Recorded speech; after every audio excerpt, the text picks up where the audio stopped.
Keith Wood, hello. Hello, Joe. How are you? I'm not too bad. I am not sure when we last spoke on the radio, but the world was a very different place. Yes, it's kind of it's gone incredibly surreal for the last number of weeks. So it's been it's pretty tough, I think. How have you spent the last couple of days then? Are the Wood family all locked in, locked down? Yeah, we're fairly locked in, locked down. We have once the schools closed last week. And it cancelled. I normally fly pretty much every week. I'm in the UK most weeks. I'm in the US maybe once a month, so I travel quite a lot. So all that's obviously gone, and we've gone for a routine. So because I fly, I suppose so much, I use the line that they have that the air hostesses say at the start when if there's cabin pressure changes, put on your own mask first and then look after everybody else. So you have to look after yourself first. And so like we've taken a view of the world is crazy. Let's deal with what we can deal with at the moment. So I have 3 teenage boys. So you have to give them an element of structure and discipline and fun and all those sort of things. So first day or two were a little bit of an adjustment, to say the least. But yeah, but we have a routine now. My eldest is doing his leaving cert, so he has to study every day. I have one guy in TY who wants to do absolutely nothing every day, and I have a younger guy as well who has to have some reports in over the next week. So yeah, they're doing a bit of study every day.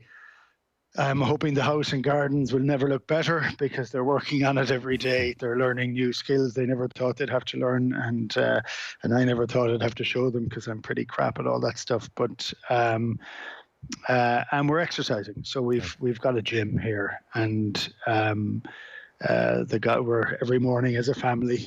Myself, Nicola, and the 3 boys are in the gym every morning, which is kind of entertaining. I'm a little bit aggressive in my shouting in the mornings, so they'll be strong at the end of it, that's for certain. God, that actually sounds, in so much as it can at the moment, idyllic enough, again, at the moment in the context. I presume there is a comfort in the routine. There is comfort in the routine, and that's the kind of first part where we have to make certain that you look after yourself and you make certain that you're not a risk to anybody else. And so we're limiting what we do. So the guys, the boys have only been out of the house if they've gone down to do some kicking practice on the rugby field. That's been the only time that they've been out, and they're doing that on their own. I've only been out if I'm, getting some food and stuff like that. So the town of Kittiloo is as quiet could possibly be. It's a huge impact on a small village. Yeah. Well, I wanted to ask you about that because I know you're involved in businesses down there and have a good feel for how a small to medium-sized town around Ireland operates. And I'm in the Dublin bubble up here a little bit more. So, look, it's devastating everywhere, and not least in small towns around the country, I'm sure. It is. It's devastating, and you can't be smug in any way, shape, or form. But you can say there's certain things are great for living in the country, and that you can go for a walk, and you can bring we can go out and go and hike in one of the hills or mountains around, which is phenomenal, and a respite away from the media and the news and coronavirus and everything that's mentioned everywhere. And you can get out and look at a blue sky if it hasn't been raining, and it has been raining for most of it. And we did get out on one day, and we went to a place called the 12 O'Clock Hills near Broadford. I've never been there before. It's absolutely stunning. And so that was kind of magic.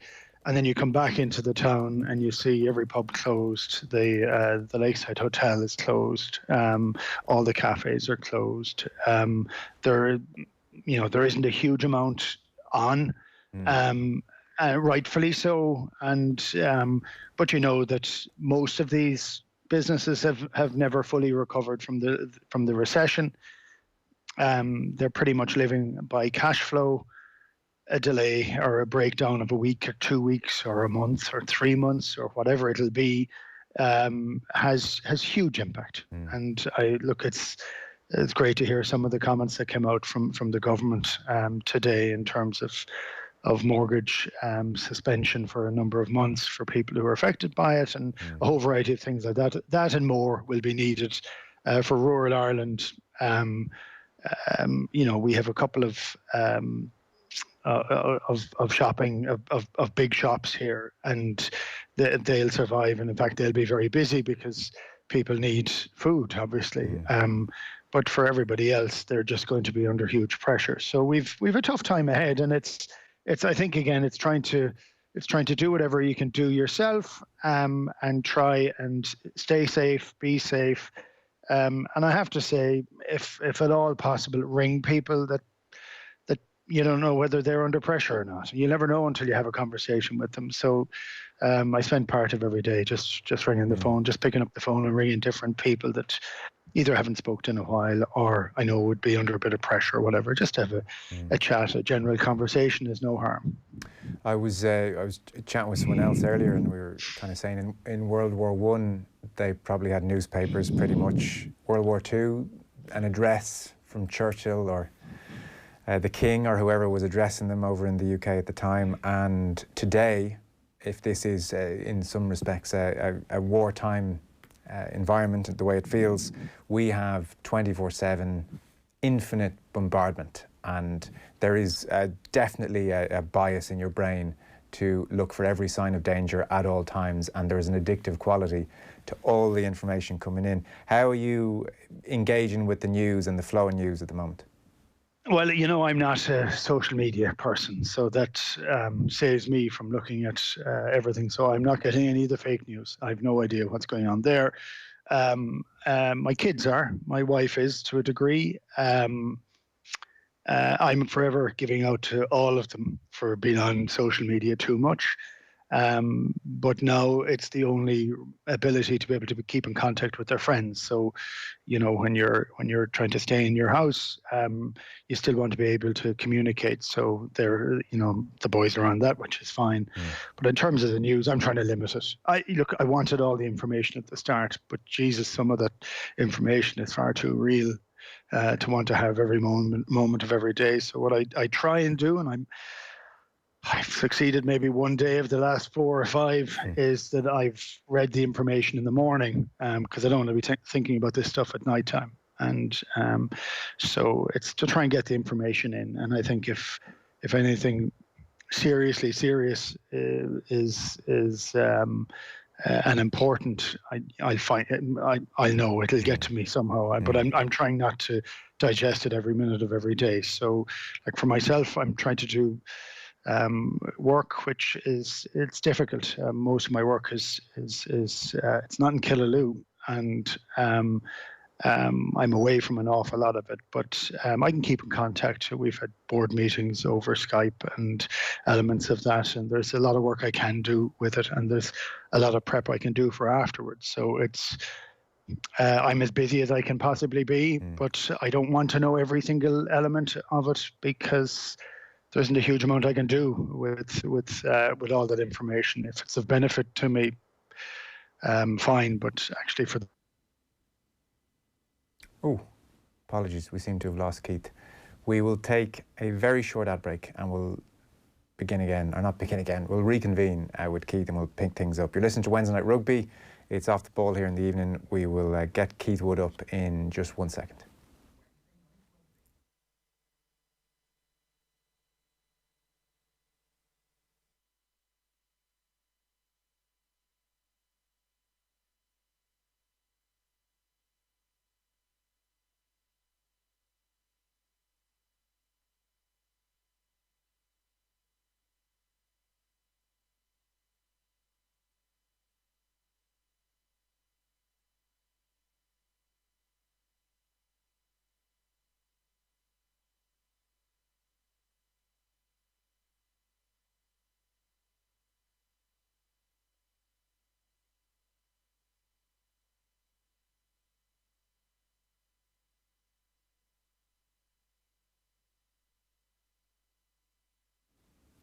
Now we're back, and Keith Wood's back. Hello.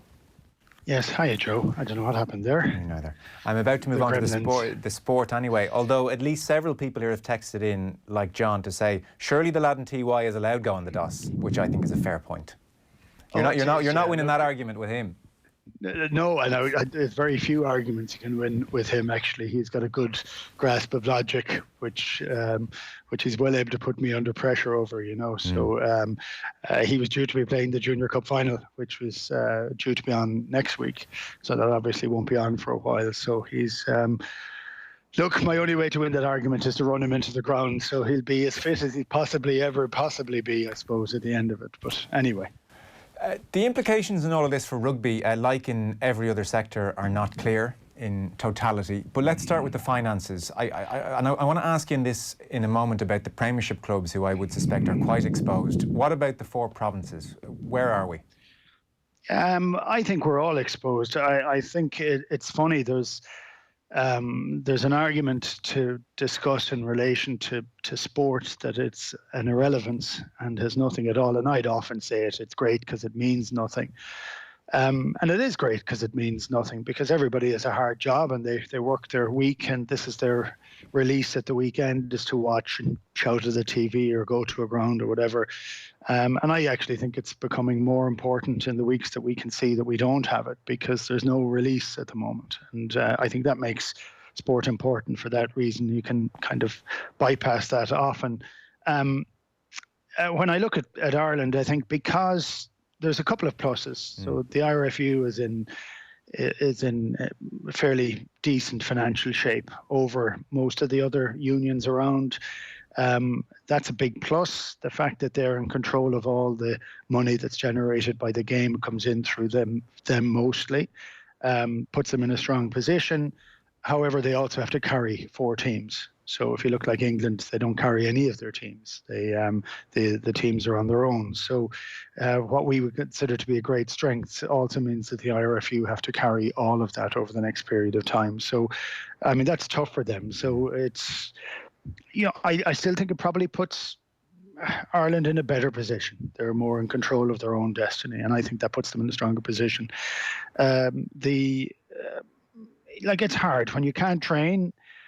I think in the absence of any information, which is what we have at the moment, so they don't know when they're going to go back training again. So they don't know where you can fit matches into the season. For me, the most important part is that Ireland get back to playing their matches, because they fund the game in Ireland. The international matches are the absolute cash cow for Irish rugby, and they're the matches that have to be played. It's like the old primacy of contract that there used to be, that the international rugby play matches have kind of first dibs, and I think that'll have to be the case, because that's where the money is made. And you can argue over different competitions or not, but actually the guys need to be paid. And this is what will guarantee it. Yeah, so when the world begins to turn a little bit again, those outstanding Six Nations games, for instance, will probably take a priority, because it's an easy 4 or 5 million for the various unions. I think they take priority over all the other competitions, in my view. Yeah. And to what extent does the CVC windfall help matters? I think it mitigates against the huge losses, because the losses in rugby are colossal, and of course they're nothing against the illness, and I think that goes without saying. Sure, we're talking in that context. But again, there's lots of livelihoods. It's not just the players; it's everybody else that sits within it. So the CVC deal, and we can agree or disagree about the deal, and maybe that's for another conversation, but it was a windfall for all the teams that play rugby pretty much in the Northern Hemisphere. So Six Nations, Pro 14, the Premiership, there was a lot of money coming in. The Premiership teams, between them, lost 50 million last season. So the money that's coming in there is filling a hole that is there. It isn't kind of gravy that they have on top. That hole is going to be severely exacerbated now because of this delay. And I don't know. I can't really, because we don't know what's happening. But I think it'll be very hard to fit in the end of the season. It definitely will be some hodgepodge of it for club games. There has to be, and that makes it very difficult. So I can tell you that the provinces would have been looking at the CVC money from Pro 14 And they would be saying, right, this is fantastic. This can put us into a good financial position, because no rugby team is making money as it stands at the moment. And that's prior to this crisis. So when something like this happens, you then end up having a reappraisal of a whole variety of different elements. So what will the new rugby landscape look like? And I don't know what that's going to look like, but it needs to fit into a model where it is able to stack up financially, and it doesn't. Yeah, I mean, if we're talking about the Premiership clubs, and we've talked about this before, from memory, I think pretty much bar Exeter, nobody really, maybe one or two other exceptions, tops, but nobody else really is cutting their cloth and in the black at the end of each year. No, Exeter are now. Leicester used to. Harlequins definitely were, and a lot of the reason that Harlequins were able to be okay was because of their proximity to Twickenham. They're only across the field, across the road from Twickenham, and they would do a lot of corporate hospitality and additional businesses that go with it to try and make it be a standalone business. And but it's like France and England rely incredibly heavily on sugar daddies, people who are willing to dig deep into their pockets, be it for the right reasons, that they want to do something incredible for joy, or for arrogant reasons, or whatever reasons, that people decide to buy a club. You don't buy them for financial reasons, because they lose money. So whether that model then gets broken on the back of this or not, you don't know. But as it stacks, everything is reliant on television money, and we've just seen television are spending a huge amount of money on this. If they look for a reduction on the money that they spend in, that will push nearly every club over the edge. Yeah, bleak. No, there's no doubt. And the amazing thing, and we're talking about this actually across the show, whenever that point is reached, it's none of us know what's in the contracts. None of us know if the TV money is based on per number of games. I suspect the word pandemic is not in the majority of these contracts. One last point, just to put you on this broadly. Gordon Darcy in the Irish Times today made the point that his feeling for the Pro 14, for instance, and as strategic as we want to try and get about this, he felt, well, let's go with current standings. A final, no trophy is handed out, and then the spoils are divided up in order to maintain infrastructures. And there's talk in France of, well, cancel top 14 season and have a 15th club up next year, whoever wins promotion there.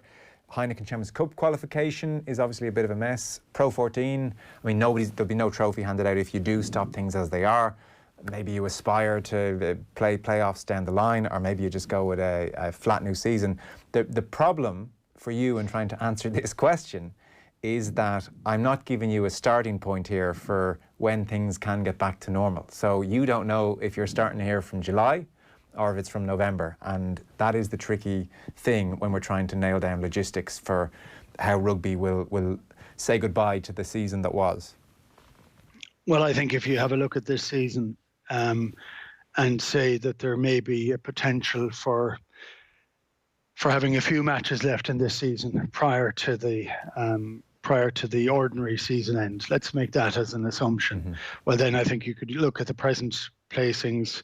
It's unfair, but nothing is fair in this situation, and maybe have playoffs at the end of it and see what happens, as opposed to playing out the remaining number of games in it. I don't know. Yeah. European Cup competition seems to really struggle to fit in anywhere else, and all the clubs in England and France in particular would say that the competition that matters most to them is their home competition. And that's where they make the most money, and that's where they can kind of recoup whatever losses that they have. But one thing that does come out of this, I think, when you look at it, was when the original Six Nations game started to be postponed or delayed.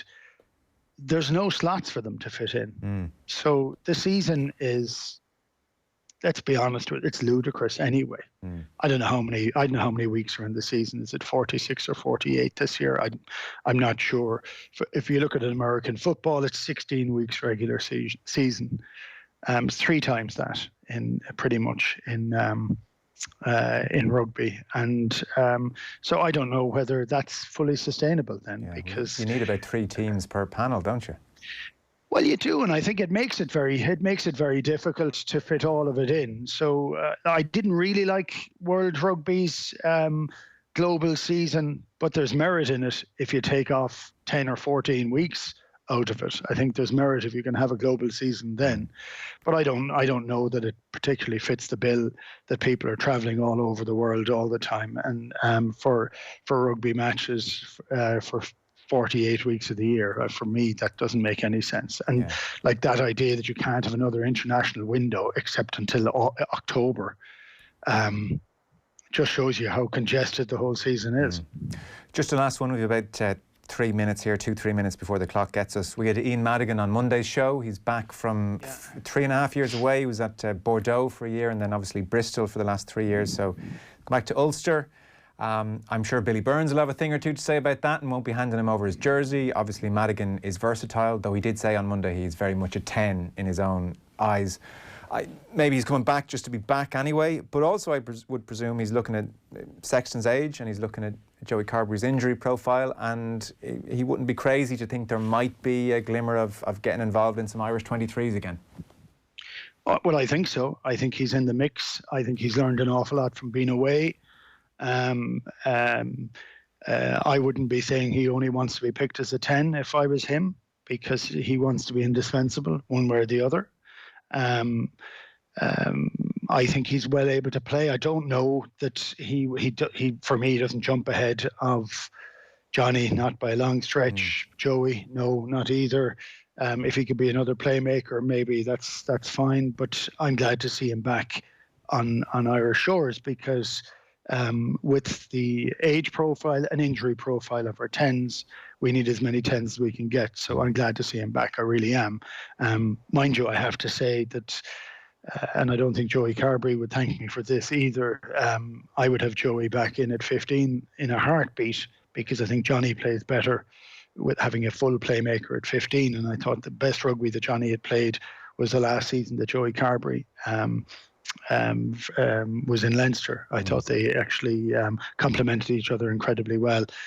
I just like to see some of the players get back from injury. You know, it's an awful shame that we don't have Joey playing. No, it is. And a very quick one, because I'm right up against it here. Is there any problem in your mind with Ireland, Johnny 10, Joey Carberry 15, and Joey still continues playing 10 for Munster and furthers his education that way? For me, absolutely not. Right. I always think you should try and get your best 15 onto the field if you can. Okay. Listen, pleasure. Thanks so much. We'll talk next week, Keith. Cheers. Brilliant. Cheers, Joe.